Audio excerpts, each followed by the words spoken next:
Imana rero ituremye icambere yaciye itwereka aho tuzokora itunga.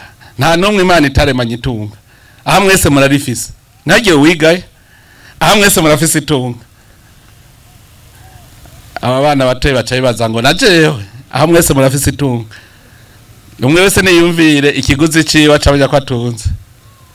Wewe ugugwa ngahe? Ayo mahera rero uva wogugwa niryo tunga gute ngo mutahe. Utagira umutahe ntushobora gutera imbere. Umutahe wa mbere Imana ituremana ubwenge, inkomezi, ibinyene umubona ukundi. Niwo mutahe ikuremo kiri gatoyi, umuvyeyi akakosa, akagukuza, ugacuka, ukaja kwishuri kugira ngo uronke ubumenyi. Haya kwishuri ntubugiye kwiga ubwenge. Nta numwe yiga ubwenge. Ubwenge twese turabufise turabuvukana. Rero ngaha iki ni ikimenyetso gikomeye cy'iterambere. Hariho abantu baharonkeye akazi sivyo? None nk'ubu ujya mu gwiza mbuto niyababaza atamahera wakuye wanje washize wo hamwere. Utangure wiyumvira uti mbega wewe niwa waciye yarya ntiyakoresha ikintu na kimwe. Ucuvuga uti mbe nawe yarya yari kumpaka.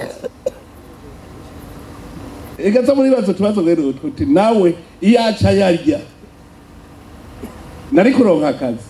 Mugaraba we yaciye ayabyaza umusaruro acaza wewe nawe araguha akazi. Ajya amahera rero warose ajya niyo atuma nawe ucuraba ikindi kintu ukora hamwe uzomwereka uti mutama uti wa mugambi wawe na general ukamishije.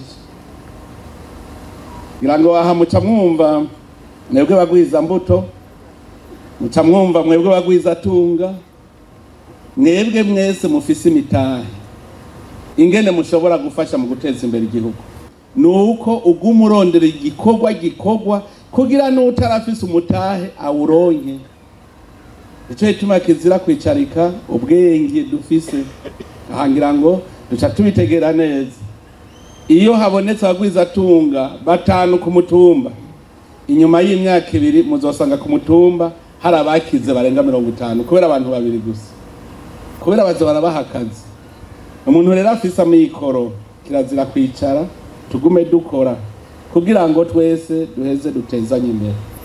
Yengurukire cyane abantu bose bijukiye uburimyi.